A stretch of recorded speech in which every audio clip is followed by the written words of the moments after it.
Hey y'all, how's it going?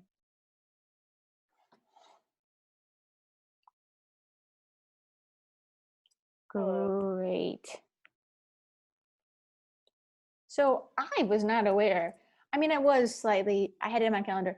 You all don't have class on Thursday, is that right? I guess. So, because somebody sent me something for the other class and was like, since there's spring break or the spring recess on Thursday, actually the wrong date. Anyways, it's spring recess on Thursday. Does that mean that our homework we do at midnight? And I was like, well, I mean, either way, I could make your homework. I think I had to do it 3:00 because I put it in there at the beginning of the semester, and I was like, well, sure. I mean, I can expand that. Anyways, but so I had to Google it. I had to look it up because I didn't know the heck that you weren't supposed to have class. And then I found it. Technically, your spring recess says on Friday. Thursday's just no class day. Because I had a note in my calendar that said no class, and I was like, "That's weird. Why do I have this note in there for why I'm canceling class? I don't want to cancel class." Evidently, there was a reason for that. So yeah, so you don't have class on Thursday.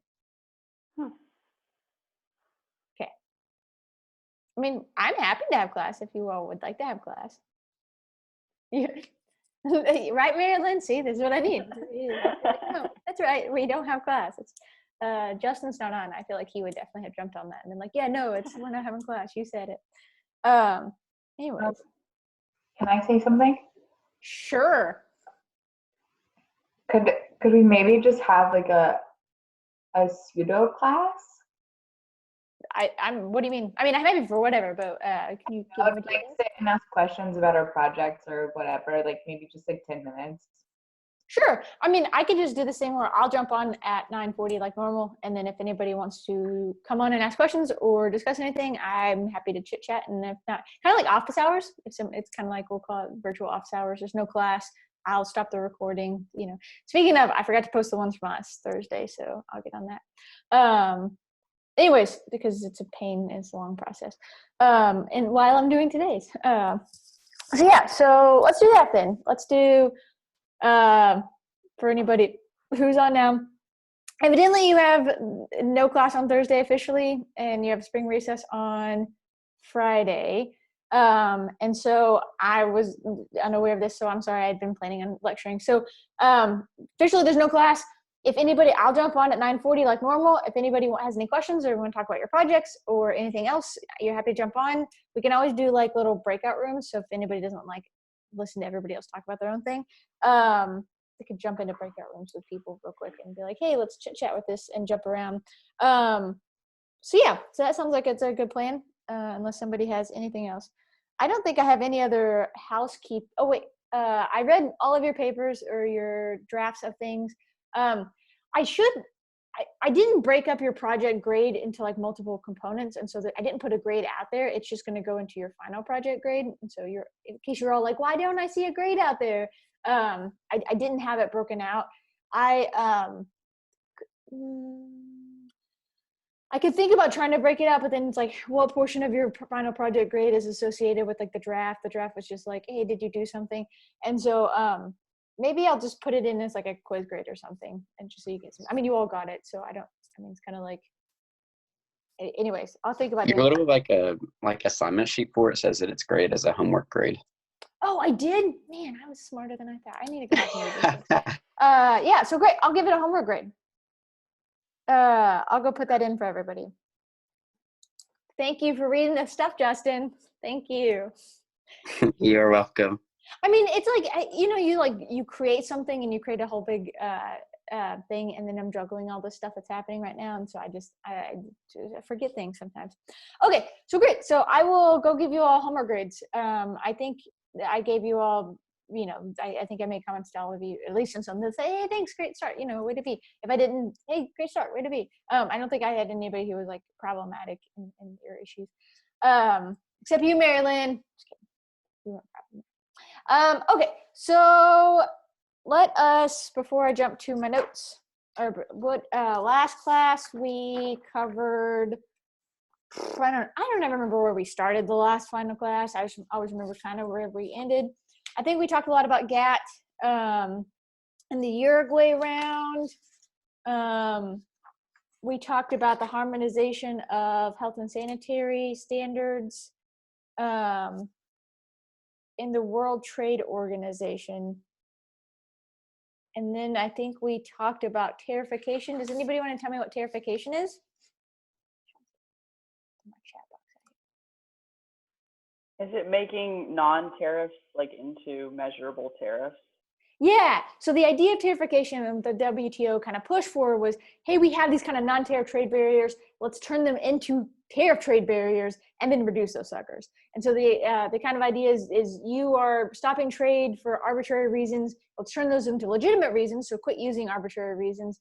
And then now we take those legitimate reasons and let's start like lowering those. So even though, and so like with the sanitary and phytosanitary, those are often non-tariff trade barriers, which again, we still have. But the idea was now that we're all going to agree that we're going to use some kind of international science standards. So instead of just being like arbitrarily, I think you had a disease. I'm never going to, for 10 years, I'm not going to accept your product. And you're like, well, that's not based on any science. That's a non-tariff trade barrier to develop your domestic industry. How about we all agree that after like 6 months that like, there's some kind of standard for resuming trade. I think that is a very brief version of all of the things we talked about on Thursday of last week. Does anybody have any questions or comments from what we covered the other day? No. Okay. So I was gonna at one point we're gonna skip ahead to not skip ahead. We're gonna jump to multilateral trade agreements. I want you to know I had this really fun story that I was going to tell you about this. It's a book called Arresting Contagions. I was going to tell you about this crazy story in which the president of the United States was not the most powerful person in the U.S. But I don't think we have time for it, and I think we need to get to like direct investment and things like that. But I just want you to know in the early 1900s, there was a point in time where basically the chief veterinarian of the United States had more power than the president. So because of this whole series of disease and powers and all of these things, it was just a moment, like a little bit in time where like he was the most powerful dude.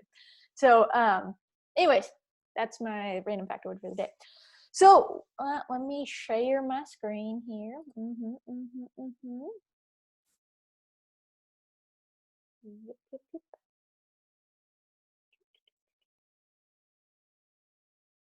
Righty then. I also think that I actually did figure out how to make it have no notifications. So we're going to try this again today and see if it actually does have no notifications, because I've tried this since we've started online classes and I still continue to have notifications. So, all right. So we're going to start talking about, we're jumping ship. So we said, hey, we set up these international trade organizations or World Trade Organization to be able to have some kind of governing body and enforcement of these kind of rules or laws that we are going to agree to. So let's talk about the things we're actually agreeing to. So stuff out of here. Too many things open my screen, distracting. Oh, still so many things. Okay, so we're going to talk about multilateral trade agreements. Kind of our new subheading. And what these are, let's just define those really quick. These are economic integration of a geographic or political area through agreement to form, well, it's such a big long definition, a trading, I'm going to change it from my notes. I'm going to call this a block.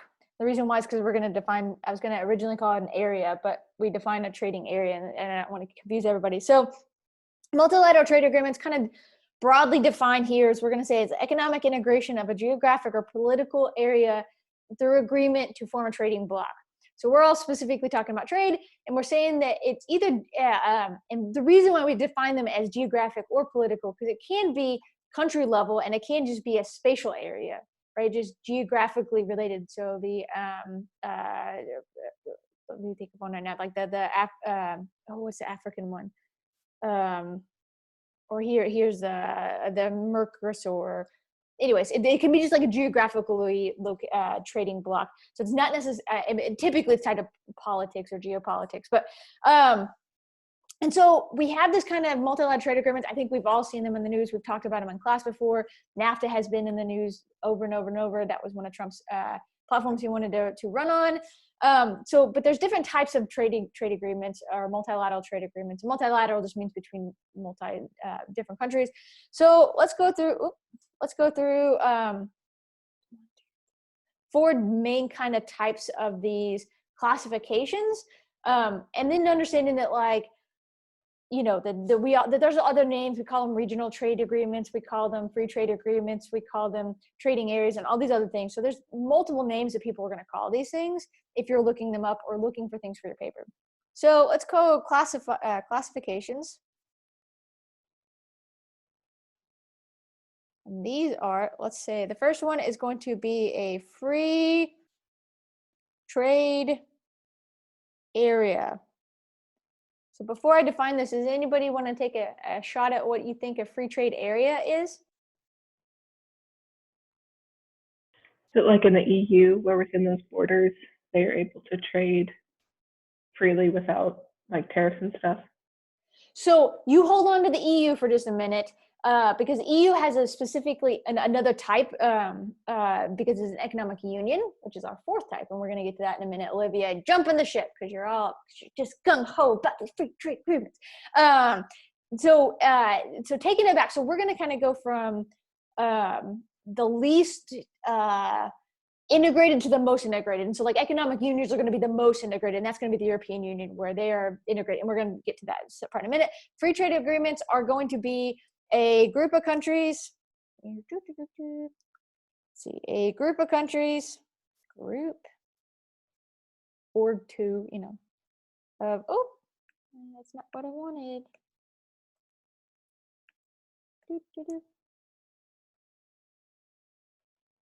A group of countries abolish trade restrictions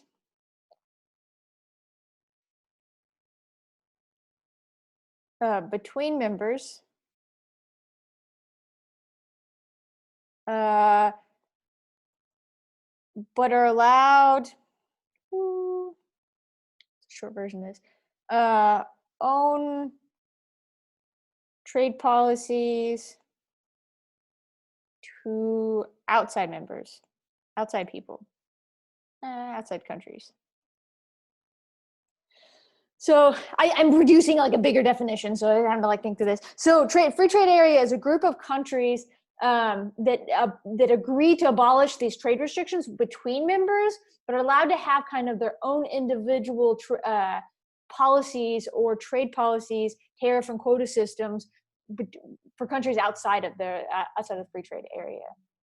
And so the idea behind this is that, hey, between us, we're going to have some kind of agreed upon, you know, reduction of restrictions, but you can do whatever you want to anybody outside of this. So we're having this preferential trade situation, but everybody else, like, do whatever you want with them.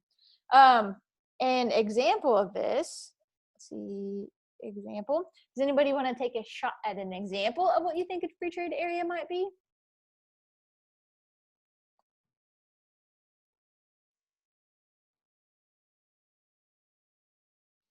Chatting, I can't see your chat. Like, would NAFTA be one? Yes, NAFTA was totally one. I was kind of hoping somebody would be like, well, I don't know, we just heard NAFTA. And I was gonna be like, yeah. Okay, NAFTA. NAFTA is this agreement that says, hey, we are going to have some kind of agreement of trade between the US, Mexico, and Canada, but how you relate to Colombia is individually determined. So it's not like we are all gonna treat Colombia the same. You know, Mexico probably has a different trade agreement with Colombia than the US does, or versus Canada. And so another example is CAFTA, which is the Central American Free Trade Agreement. So this is, or another one is CORUS, which is the Korean US trade agreement, South Korea, in case you're being clear. It's agreement between US and Korea to trade products or goods. But Korea and China have a different trade relationship than the US and China have. And so again, within you have agreed upon trade restrictions or a reduction of trade restrictions, but outside it doesn't matter. I think I had another example was the TPP, but it's dead. But it was going to be the Trans-Pacific Partnership. It was between the US, a whole host of East Asian countries, but we pulled out of it. I think, in my opinion, to our own detriment, but that's debatable. Anyways, so we had free trade agreements, and that's going to be our first type of multilateral trade agreements we're talking about, and it's probably the least restrictive. And you're like, but wait a minute, you just said that they agreed to reduce.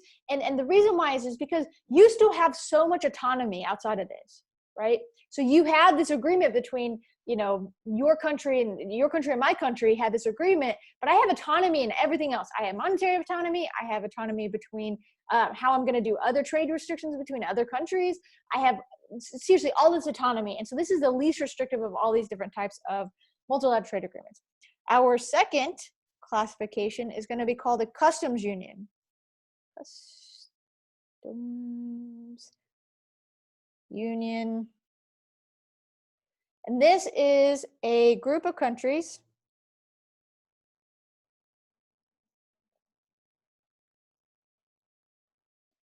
abolish trade restrictions among between members and establish common policies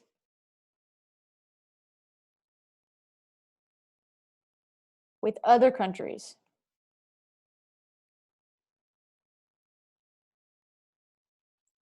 So customs unions are a group of countries that abolish trade restrictions between members, and that's the same thing we had for free trade area, right? But what they do is they establish common policies with other countries. So they say, hey, we're going to agree on some kind of restrictions between us, but we're also going to agree on how we're going to treat other countries. And I will give you an example. I have an example, and it's only one I have. Here, I'm just going to give you my example. Does somebody have an example, or you want to try to take a shot? It's kind of a weird one. Nope. So it's called a MERCOSUR, and I don't remember what it stands for, but it includes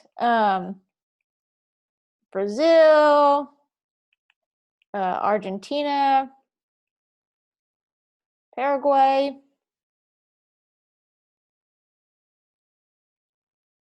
and Uruguay.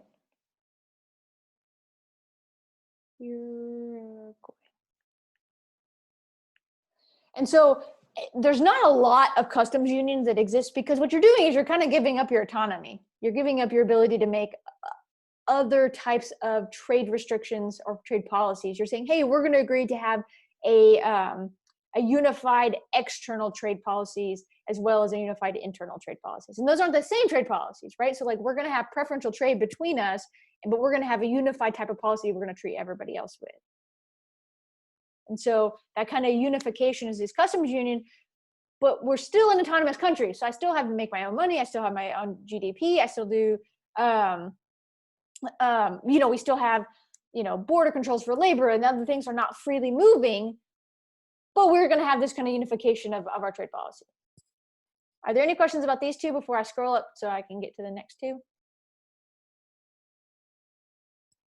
Okay, I'm assuming that's a no. And I assume everybody got that. So if you don't, let me know.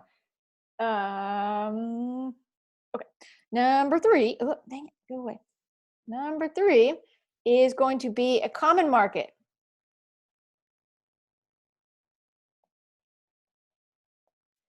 And this is going to be, it's going to build on the other things. So it's same as custom unions. Same as custom union. So we're going to just keep building off of each other. But allows free movement of factors of production among members. So common markets are going to be the same as customs unions, where we say, hey, we have this unified policy between our countries, and we have this unified policy between how we're going to treat other countries that are not part of this custom union. But a custom union doesn't allow the free trade. So it's still, you can't, if you live in Brazil, you can't just jump over to Uruguay. You have to go get a visa. You have to go through the whole process, right?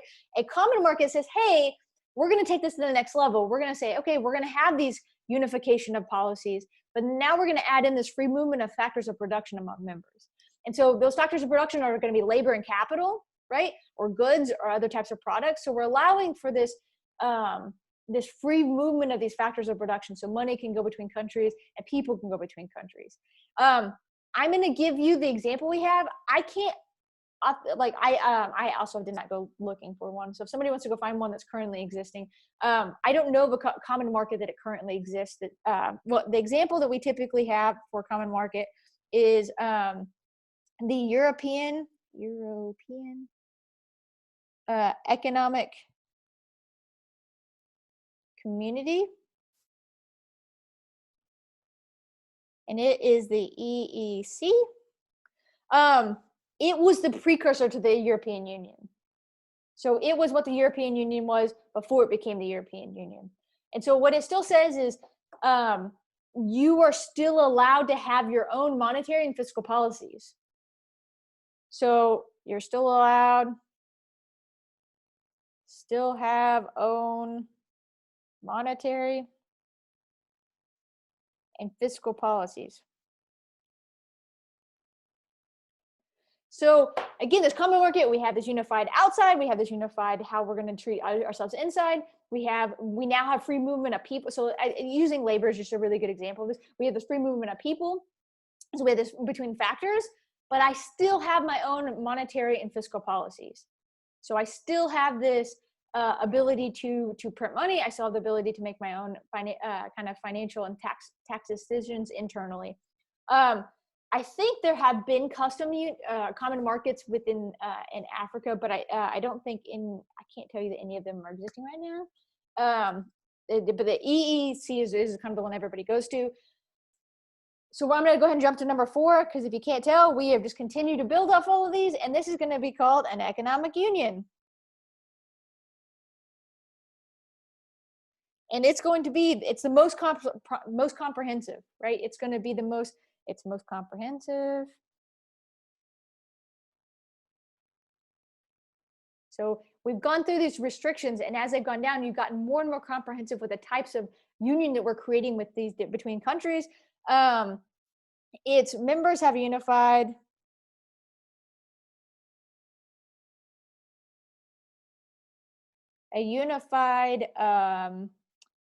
fiscal and monetary policies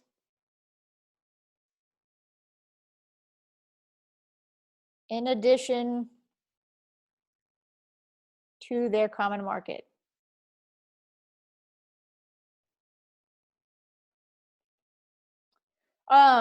So again, it's the most comprehensive. We built all the way up here. So all of a sudden now we're saying, okay, well, let's jump into and saying that you still have your own monetary and fiscal policies. Let's have an economic union where they have these fiscal and monetary policies. So our big example of that is the European Union. So the European Union, and I'm going to go through another example in just a second, but the European Union, right, they have a unified fiscal and monetary policy. It's one of the arguments that people make for during the Great Recession. So Greece had joined the European Union and then had this big financial collapse. But part of the problem that Greece complained about, or that kind of bubbled out of that, was that Greece couldn't address its fiscal or monetary issues because it had to be part of the European Union, and the European Union wasn't struggling like Greece was. So as a total European Union, they're not going to change the value of the euro. They're not going to do all these other things that Greece, if it had been functioning on its own, would have done to address its problems, right? I mean, Greece had a whole bunch of other things. They didn't pay taxes and a whole bunch of other kind of fiscal and some corruption issues. But internally, Greece couldn't print money.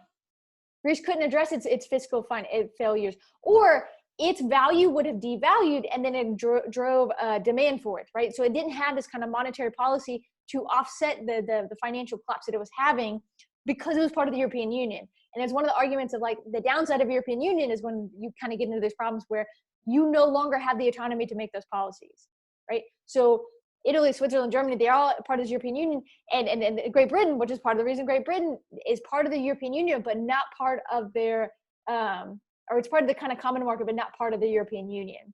And now they're definitely not even part of the, they're jumping out of all that too, right? They're saying, hey, we want to be able to do our own thing, which is what Brexit was, which is a big problem, part of this, because there's free flow of people in a very small area, right? So if if you're in the part of the European Union and you're part of, you can move anywhere in the European Union, you're perfectly fine. You don't have to have a border crossing anymore. There's no stamps on your border to say, hey, you were German and now you want to go to Italy and work. Like, no big deal. It's like moving from Tennessee to Kentucky. Like, nobody's going to stop you, right? And so I'm gonna another example of a union. Does anybody have another example of a economic union, either now or historically?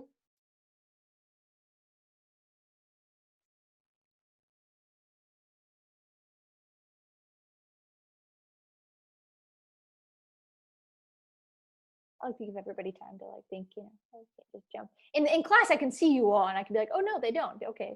But I can't. I see Marilyn and Christina and Olivia, and then I go, oh, okay. And I can't, I'd have to scroll down to see, I think Nate, there's Nate, but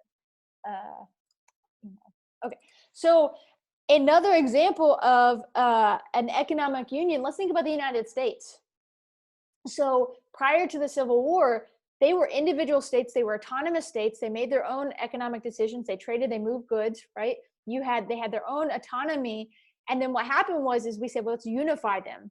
And so prior to the Civil War, it was the United States of America was still considered autonomous states. They had an economic union over the top of them, where they had let's have this kind of unified fiscal monetary policy. After the Civil War, we decided that it shifted into this idea of like the amalgamous United States as one country. But prior to that, it wasn't. It was all of these individual states that had said, basically, let's have this economic union. And that's kind of how they functioned, right? Like, that's how we function, as these states were kind of autonomous. And then we have this federal power, and that's the fiscal monetary policy on top of it. And again, this was loosely, nobody was like, we're an economic union and wrote it down like that, right? But if we think about it, they were united under all these agreements, and then effectively we became an amalgamous United States as a one unit with all of these individual states that function kind of like other countries, counties, or other sub areas.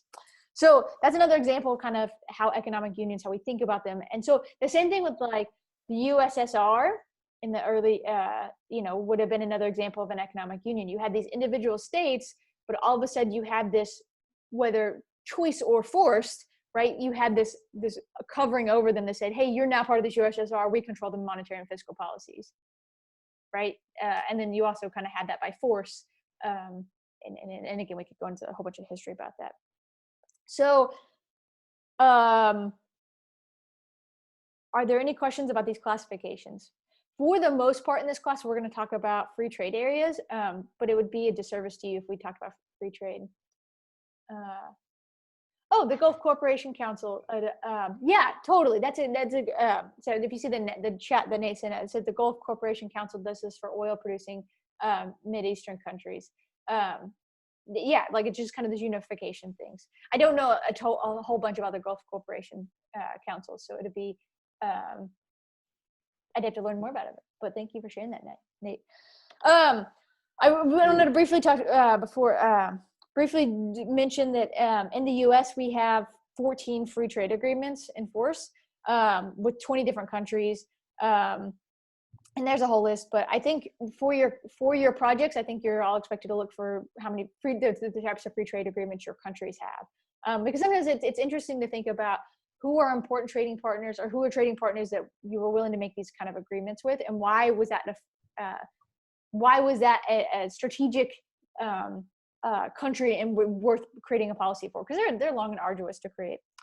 Okay, so seeing that there are no more questions or comments, we are going to briefly chat about free trade, because I think we keep talking about it, and I want to make sure that we have some discussion on this. So let's do pros and cons. So can somebody tell me potentially a pro of free trade? And when I mean free trade, I mean this idea that that we reduce tariffs and things that are trade distorting.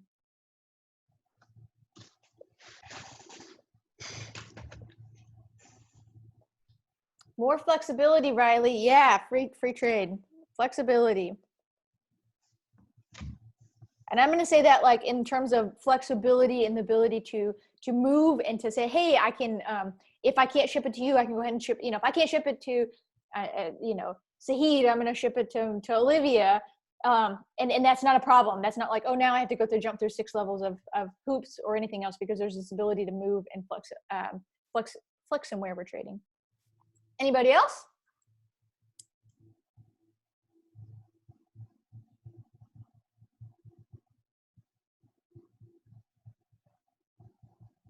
Could you say it could keep prices down because no one would be putting tariffs on the products? Yeah, so let's call that let's say lower taxes. Or here, I'll do tariffs, right? Or reduce, because it reduce. Really, what it is we're really removing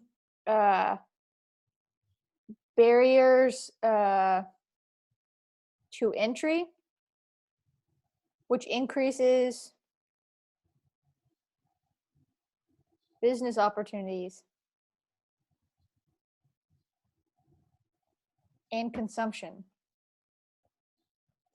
So arguably, a lot of people talk about i.e.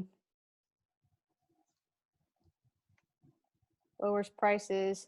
I'm going to erase that. I don't want to necessarily say that it lowers. I mean, it does. There's lots of cases in which it's going to lower price, but it also allows you. But it's going to raise the price in the exporting country. So it's those relationships are kind of. That's a little bit too general for me to say, so I deleted it. You can put in your notes that it lowers prices if you understand that it's lowering prices in the importing country. That the importing countries are going to benefit from having access to these goods that it would cost a lot to produce internally. But it's also going to raise prices in the exporting countries. So there's a robbing Peter to pay Paul. The idea is that we're lowering the cost to trade, right? So these barriers go down, and so now we have this free flow. So businesses are able to there's better opportunities, because now I don't have to produce all of the components for my good if you're better at producing part of that. So then now I'm going to ship your components to me, and I'm going to ship my final good to somebody else, and there's this free flow of goods and inputs and outputs that are coming around. I basically just described this one. It's production efficiency.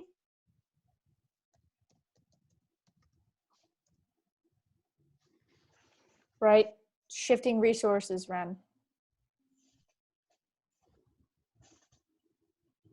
Yeah, I'll just leave that. Basically, what I mean by that is that because we have this free flow, we can shift things around to optimize, right? So if it's that money, if right now, if we were an autarky in Tennessee and we could only produce the things we can produce in Tennessee, and all of a sudden, we all still want to eat, tomatoes, we're going to have to build a whole bunch of greenhouses, right? And so all of our kind of capital is going to be tied up into producing greenhouses, except that now some that we can trade with all of the rest of the US and all the rest of the world.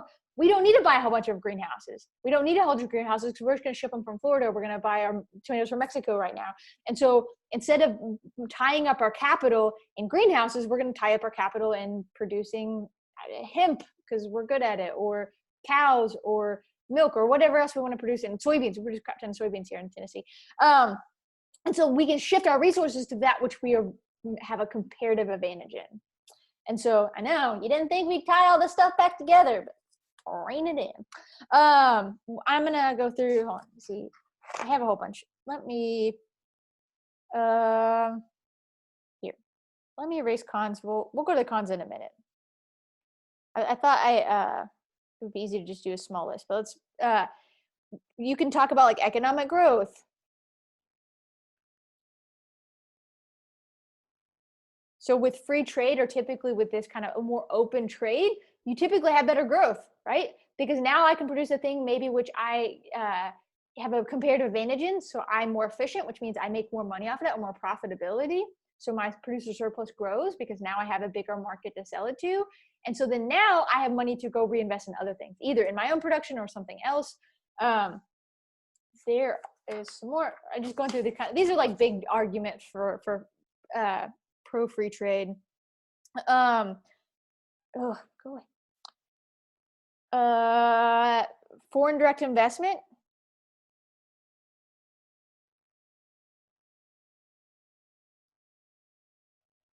Flows. So we'll talk more about foreign direct investment, but foreign direct investment flows, basically because we have free trade, now we can have money that are flowing back and forth between countries. And so part of the idea between free trade is that you are allowed, that this money can come in and kind of help invest, and then you can develop certain types of industries.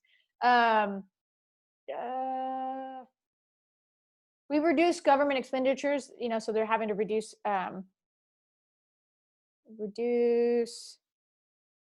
I can't spell. Reduce government expenditures.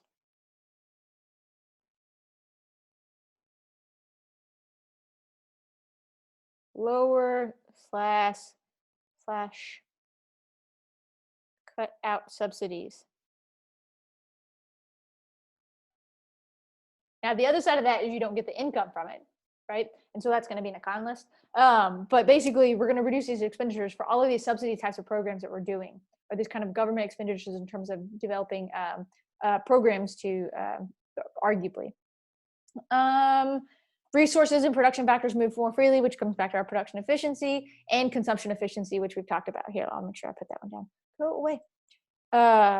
Consumption efficiency. Basically, we as consumers, get a more satisfying product mix. So you get a set of food of goods that you want, a more satisfying set of goods. So you're not stuck with only the things you can produce. There was a big push here a while back for, we still talk about it, like local foods, the big local foods movement. And you're like, oh, this is great. It sounds good. You're supporting the local economy. I'll get all these things. And so there was this group of people, and I think there's always people who take things to the extreme. And there's people like, everything should be local. You should never buy anything from anywhere else. It should only be what you can buy locally, because that's going to save our environment. It's going to save the people. And you're like, okay, there are some arguments to that. But as a consumer, if we're in Tennessee and you only can eat what is produced in Tennessee within 100 miles of your house right now, or, in December, what are you going to eat? Old potatoes? Because technically you can't go to the store and buy canned goods anymore, because that was produced more than 100 miles from your house. So like kind of all of these things, like you'd have to get, so the amount of things you produce, you would never eat a banana. You would never eat any most fresh fruits other than apples, some grapes. And even those are wine grapes. We're not really producing food grapes. Most fruits you're out of luck on, or we produce a lot of greenhouses, and that produces a lot of greenhouse gas in order to heat and other things. So this is the idea, right? Is that like we as consumers, we like a product mix. It's a economic theory of consumption, and that we have the variety is typically better. We prefer variety versus no variety. We prefer more versus less. And there's the word for it. I can't think of it right now. But basically, the consumers get better set of goods. Does anybody think of any more pros to free trade?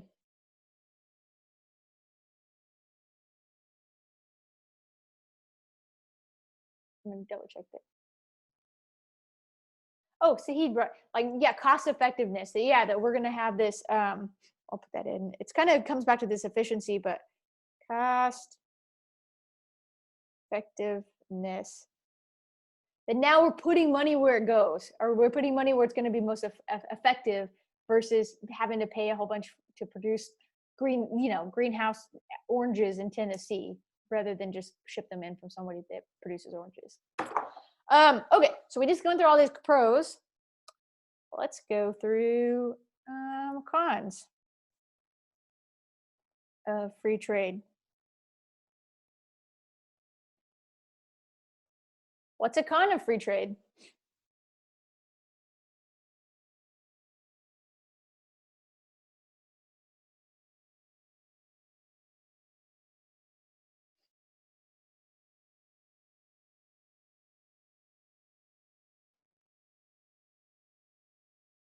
Nobody. It's going to hurt your domestic producers a lot of times. Yeah. So domestic production. No, see, there was a. It doesn't matter. Domestic production of imported goods decreases or is hurt. The reason why I'm going to be really clear, why we're being like super detailed about that, is because Justin brought up is like, hey, these domestic producers might be hurt, and that's true. But there's also domestic producers of goods that we're exporting that are going to be like, that they're super excited about it. And so it's this really, the cons of free trade is depending on who we're valuing of what production we care. I saw your note, Bradley, by the way. I'll call it out in a second. That our domestic production, that it depends on who we're trying to protect. If we're saying that okay, so let's pretend that free trade was happening and that milk is cheaper to produce in Canada. I don't think this is not true, but let's pretend for a second. And so at that point, we said there's perfectly free trade. Everything is going to be treated equal. It's all going to move across the borders back and forth. We're going to be, if it's cheaper to produce in Canada, we're going to import a lot of cheap Canadian milk because it's cheaper to produce, which is going to drive our domestic producers out. So to Riley's point, it is going to hurt those producers. The argument is that those producers shouldn't have been producing milk because they weren't being the most efficient, and that they should go produce something else that they are the most efficient at. And so it forces them into changing careers. So and again, this is the problem that the world is literally facing right now. Like dairy farmers in Tennessee are facing this problem. And the question comes is, yes, but this is my identity, because farming is a lot more than just producing, right? Like, this is my identity, this is who I am. And so there's kind of this like push and pull effects that happen of like, well, do we say we want to protect all of the dairy farmers? And then we get to national security arguments, like, do we want to produce our domestic production versus do we want to always import the goods? And so you kind of get into all of these things. So there is a point of domestic production that are going to go down.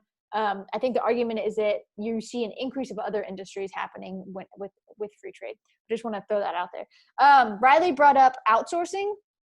So job outsourcing. And I'm not going to sourcing. And I'm going to call this out for its, which may support substandard working conditions. So, so with the idea with job outsourcing, right? So we're going to go into the arguments behind job outsourcing in a second, but like it's with job outsourcing, you might go to a country who doesn't have the same standards of working conditions that you have in your country, right? And so what it does is it says, hey, we're going to go because it's cheaper, right? And we're going to do this because it's free trade now. So we're going to go over there, but they don't have the same standards. And the idea is that should we not also apply some kind of ethical or moral code to our trade or to our production? And that's, personal decision making and kind of a ethical discussion to have.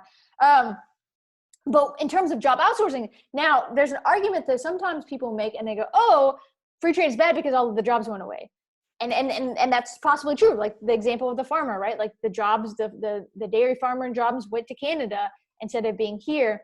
And one of the arguments, the counter argument to that is that if you're moving jobs in perfect free trade, where let's pretend that there's, country A and country B, and they have the same standard of working, right? And country B is labor intensive and country A is capital intensive. And we shift a lot of jobs to the labor intensive, right? That's job outsourcing, labor intensive countries. What happens is now these countries are going to buy capital intensive goods. And so then that's going to these jobs. It's not that all of these jobs go away. These people still have jobs. They just now have capital intensive jobs versus labor intensive jobs. And so the idea that job outsourcing says that we all lose our jobs and that we don't have anything, it is not, is that we lose labor intensive jobs and we gain capital intensive jobs. And so, and there, I mean, and again, I get it. Like, it's the same way of moving to technology. Is the argument people make is that, well, we all lose our jobs. And it's like, well, typically it's a shift in jobs, and it's a shift in where those jobs move. And this is a much bigger argument than we're having than for this class for trade policy that we're going to discuss. But there's huge labor economics pros and cons, and including and outsourcing. So that's a great con. I'm going to put specifically for substandard working conditions. I think there are people who will argue that it's just in general that we lose jobs. And I think typically what you see is this flow back of different types of jobs being created. But what are other, Sahid put up here, he said reduced tax revenue. No, so totally. So the idea is that there are a lot of countries, especially low-income countries, who rely on tariffs, right? They get tariffs in order to make tax revenue, and that's how you build infrastructure, and that's how you kind of help development. When you say, hey, we'll sign up for this free trade agreement, and you have to reduce these tariffs on trade, you reduce that amount of income, that revenue. So now you have less money to spend on roads and infrastructure and all these other things. And so a con of free trade, and specifically in the development literature, is that you reduce its tax revenue actually is super important for a country. What's another one?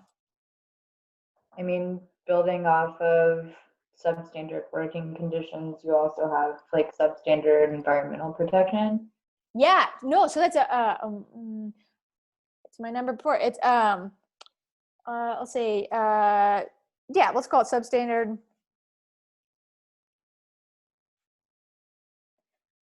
environmental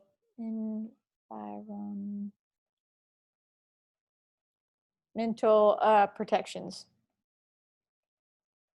So IAD often doesn't protect the environment. So this is another really big argument that people put, is that these free trade agreements, because we all don't have the same moral and ethical and cultural norms or I don't want to say decisions, but the same I think it's like cultural exploitation. Yeah, right. I mean, we all don't have this. We don't have the same mores and the morals or values or and place on the environment. And so because of that, you have these kind of substandard conditions that happen. And this is one of the arguments that happens is, hey, when we, does free trade lead to worse environmental conditions because we pollute more, or because, we want to produce something that's going to have this really negative implications. Well, we don't want to do it in my backyard, but we can do it in your backyard, right? So we think about, so kind of a subset of this is kind of externalities for poor production practices.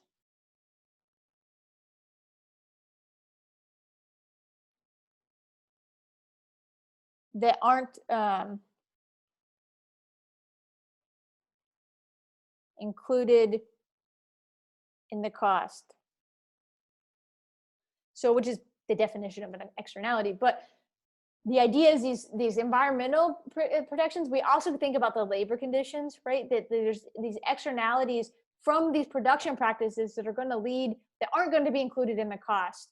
And because they're not in this cost, they that we're not associated with them. And so what we could, there's a big argument is that what should happen is, sure, you can free trade, but if you're not following certain state, is that the country that is purchasing it, this is an argument somebody's made to kind of combat this con of free trade, is that that the standards in the country that is purchasing the good have to be met in the standards of the country producing the good. And so basically what you're doing is you're saying everybody has to have the same standards of HACCP and OSHA and all these kind of other like working condition standards, because if not, and so basically what it does is it forces the cost to go up to make sure that these productions go, so that those costs, these externalities that aren't being included are going to be included. And that's one of the arguments to kind of combat that. what it is, and because we have this, because we're producing goods for the poor production, we're actually importing too much, which continues this cycle of we're seeing industries that look more profitable than they are because their standard, like if you know, well, I'm just going to go through a cheat example. It doesn't matter. If you're not holding the standards, it costs you cheaper to do, and I'm holding standards, and that's why it's more expensive. Well, if all of a sudden I force you to have the same standards, maybe our costs are the same, and so now it's not worth it to ship to export import, which means you don't actually have a comparative advantage. You were just cheaper because you had slower standards. So the argument is kind of this global idea of like, oh, hey, let's push our standards up, which is why a lot of countries do enforce that. There's a lot of like, hey, we're not shipping this unless you meet certain standards. The argument is, why are we not having there's a lot of people who argue why we don't have higher standards than what we do currently around the world. Does anybody have another Does anybody have another argument against free trade?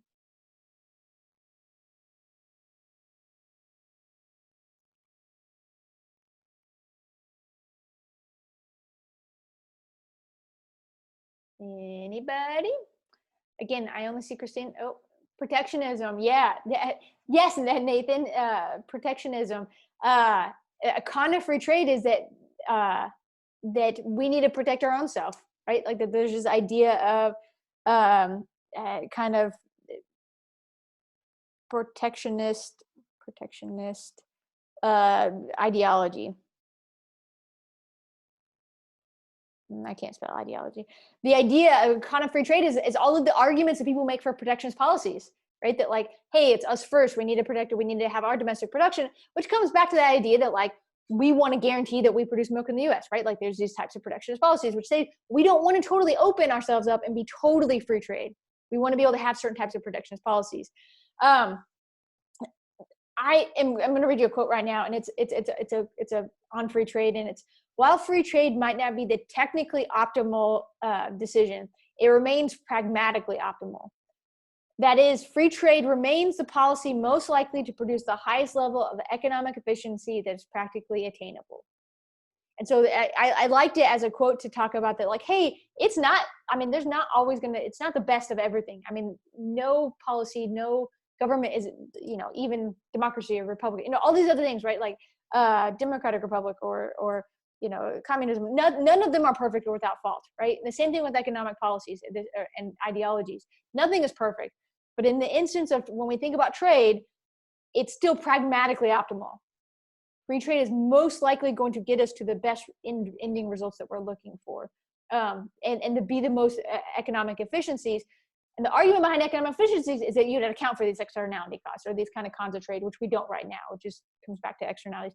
I wanted to add in one more con that I forgot, and it's oh no, never mind. Sahid wrote it, or Sahid put it up there. Never mind. It's basically that small countries might be harmed from the loss of revenue, which is the same as we already have reduced tax revenue, disproportionately affecting small countries versus large countries. So with that, let's take a break. If everybody would like to take a break. I can't see. Yeah, let's take a break. Let's stop sharing for a minute so we all see each other's, the four of us. I see our lovely faces. Does anybody have any crazy news you want to talk about? Nobody has crazy news. Tell you the crazy news. I read this one. Can't tell if anybody. Sahid, you got crazy news?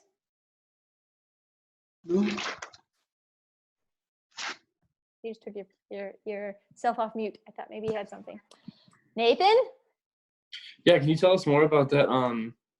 Where like the veteran general had more power than the president? Yeah. So and I met this. I'm going to tell you the background of the story because I get lots of stories. So I met this guy at a conference, and he was talking about, he was promoting his. It was for this conference for veterinary epidemiology and economics, and he was talking about the effects of the kind of these large scale mass pandemic for animal. We were talking about animal diseases. And then he started telling me about this book he wrote. It's called Arresting Contagion. And I was like, well, I haven't read it. And he was like, oh, well, I was like, can you tell me what it's about? And so he was telling me about, basically there was this, a time when they were trying to eradicate Now I want to look it up really fast. By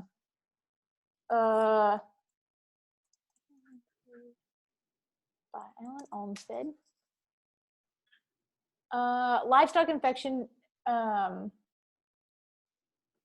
So he I don't remember if he wrote it in this book. That's what it was. Okay, so it was this. In the early 40s, that we had gotten rid of a lot of diseases, like an example of like babsidiosis or some of these other things. And then what happened was they came out with this. There was still the spread of, and they found out it's the Bureau of Animal Industry, which was like our first kind of like stop the disease spread, right? And what it was during the time they had this, they found salmonella, and they were trying to stop this prolific spread of salmonella. And it was salmonellosis, and I think some other vector-borne diseases. Anyways, I got to stop reading that because I'm not sidetracked. And so what happened was in their quest to find that, they kept getting these presidential powers. So they kept getting these presidential powers to make these decisions in order to stop the diseases. And so Congress had passed this thing that said this bureau had the power to stop trade and to stop commerce, which is one of the things that doesn't have that. Like APHIS doesn't have that power. I mean, I guess they do now, because they say, hey, you want to be able, if there's a disease, we need to be able to stop trade of movement flows of animals across state lines. And so they gave them the power to do this. And so this veterinarian was making this large, this head veterinarian guy could make, I am totally paraphrasing this whole story. These are not actual names and numbers. I don't think you're offended by it, but I just thought I should give you fair warning. This is not the official version. And so they had this, so he was given the power to stop trade. He was given the power to basically declare national disaster. And once the national disaster was declared, he would have power over the president. So the president couldn't like override him. It would be that like if he said that there's no trade, that we can't do this thing, that everybody has to stop. And he literally had the power of the military at that point too. They gave this vet the power in the military to go in and stop people from moving animals. And it was like for that reason, right, was to stop this movement, until at some point somebody realized that like all he had to do was declare national disaster because they had this like salmonella they discovered that they were trying to stop. And they realized that he had all the power because Congress was trying to say, no, you can't do all this stuff. And he was like, I have the power to do it. And they had no way to stop him from making these decisions. And he stopped the spread of the disease. And this guy, like, and he gave the power back as soon as it was done. But for a little bit of time, he was the most powerful guy in the U.S. And, you could argue because he literally, like, nobody could stop him. Like the president didn't have power, the Congress didn't have power, the judicial, I mean, he wasn't doing anything illegal. He had the legal precedent to do this.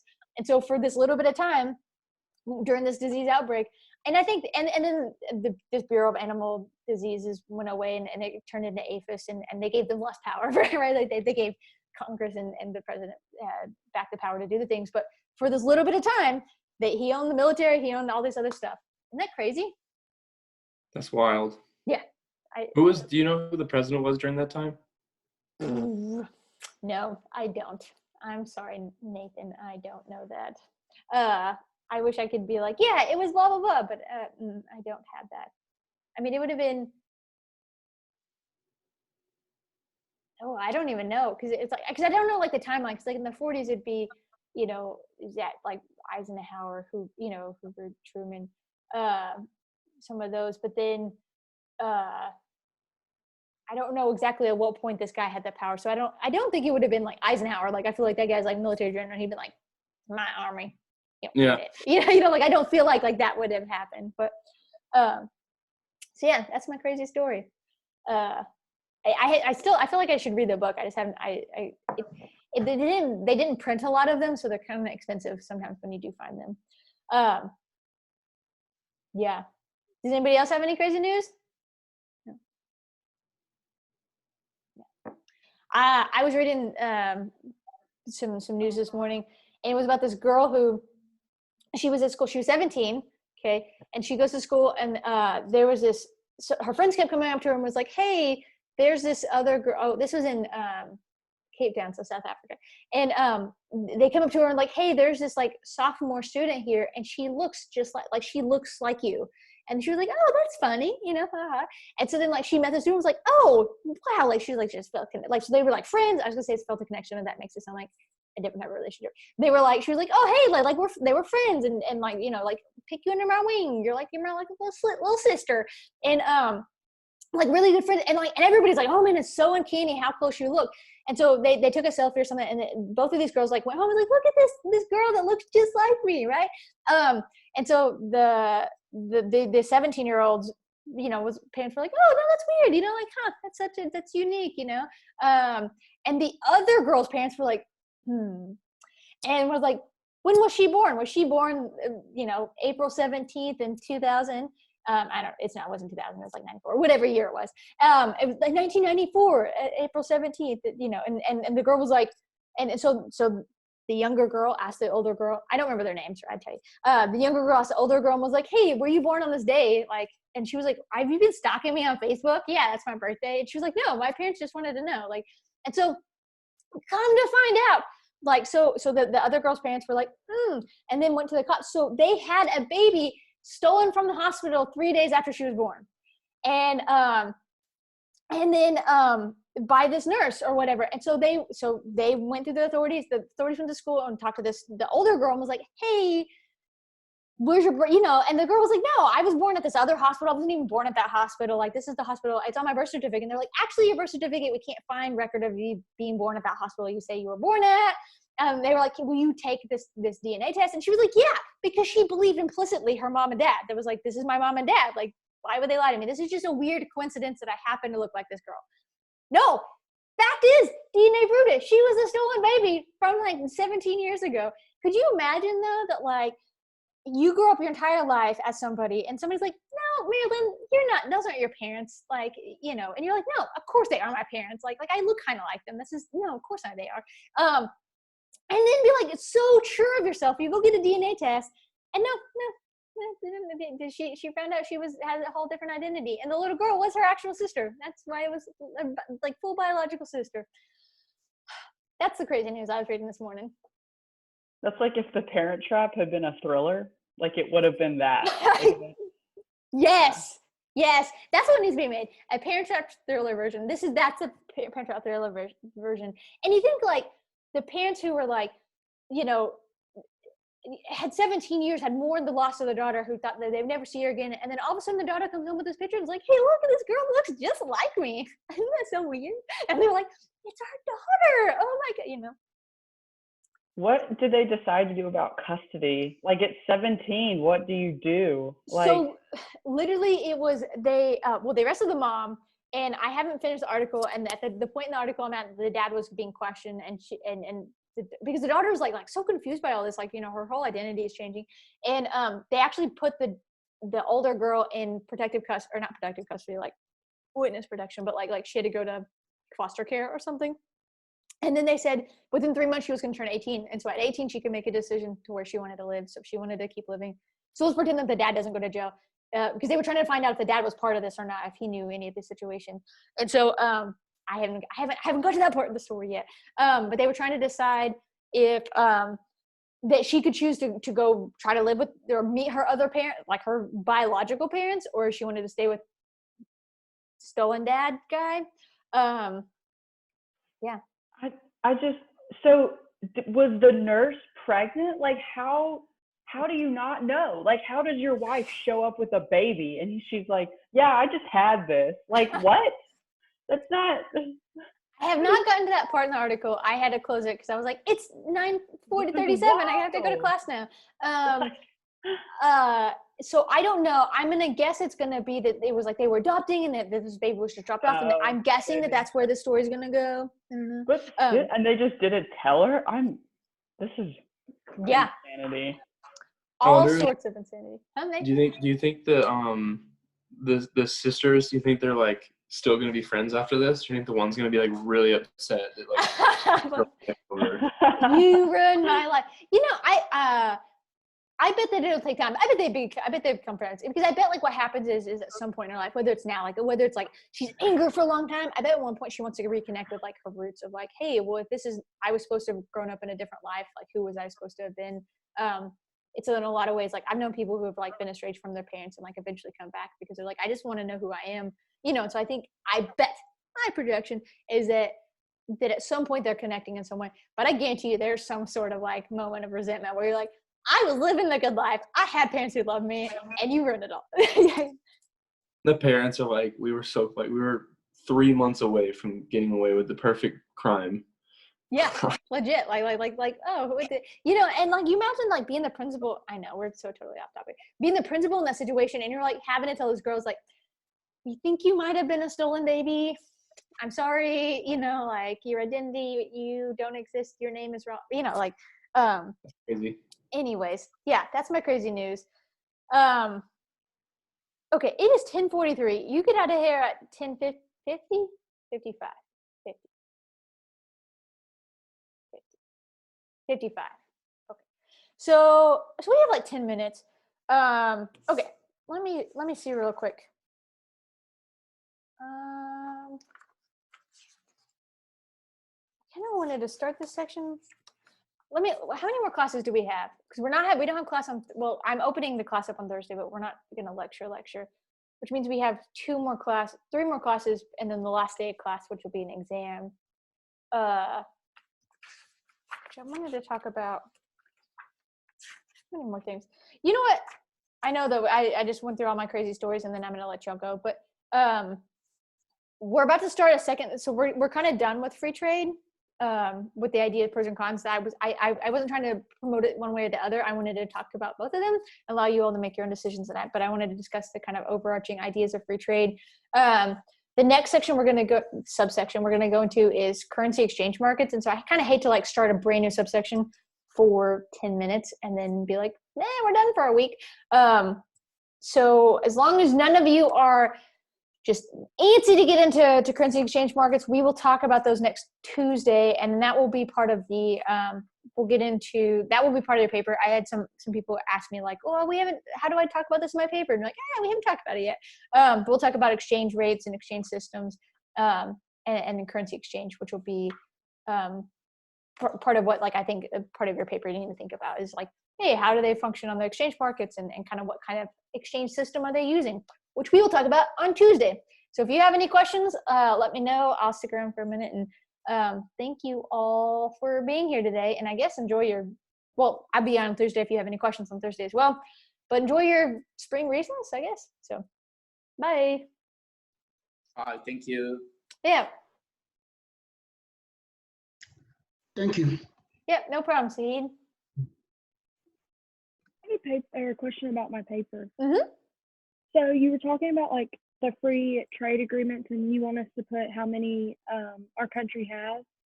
But with like the UK